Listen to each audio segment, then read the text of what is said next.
Frederick Community College and its Institute for Learning in Retirement invited the public to a book launch event for Professor Linda Pappas Funsch, who has recently published a book on the Sultanate of Oman, the oldest independent state in the Middle East. Hi, I'm Linda Funsch, and I am here today at the Community College at a book launch event for my new book called Oman Reborn, Balancing Tradition and Modernization. And I'm very happy to be here at FCC, particularly within the program of ILR 55+. I've been teaching at the ILR program for almost 15 years now. I teach a medley of courses dealing with Middle Eastern history and culture, Islamic studies. During that period, I've also taught at the undergraduate level at all of the other colleges in Frederick, Mount St. Mary's and Hood, but I'm particularly happy here at ILR. The book I wrote is based on my observations of a little-known but increasingly important and absolutely delightful country in the Middle East called Oman, which is on the Arabian Peninsula. And it is a country with which I became acquainted back in the 1970s, and I have visited many, many times since. The event featured a brief presentation on Oman, a question and answer period, and included an interview conducted by Kathleen Rodolfo.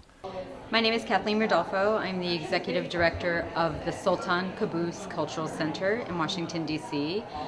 We were established in 2005 and we operate as the cultural wing of the Embassy of the Sultanate of Oman. Our mission is to bring awareness and education to Americans on Omani culture, and we do that through scholarships, study abroad, our cultural exhibition space in Washington, conferences around the United States. And we're very active in working with students and other interested parties. Professor Funsch is a specialist in modern Middle East studies and Islamic history. She has studied, worked, and traveled widely throughout the region for more than 40 years and has followed Oman's transformation during that time. Her book combines extensive research and personal observations. Oman is a fascinating place. Yes, it is one of the oldest independent countries in the region, indeed in the world.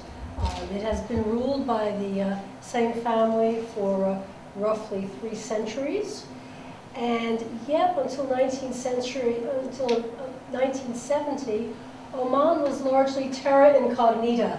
It was little more than a medieval potentate. With 6 miles of paved road, 3 primary schools open only to boys,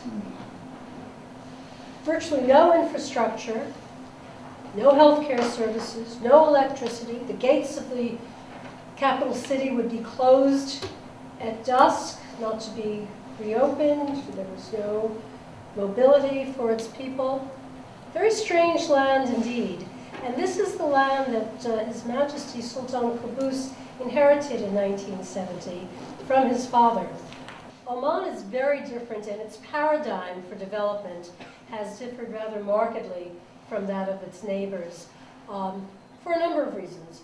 Oman has a sense of its history and heritage, but also the Sultan Qaboos, had traveled the world, had spent time in Europe and the Far East and the subcontinent.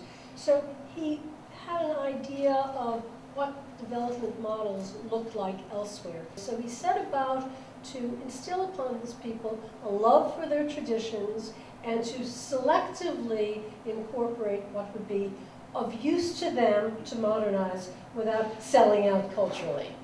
And he has achieved this in a very dramatic and I think compelling way.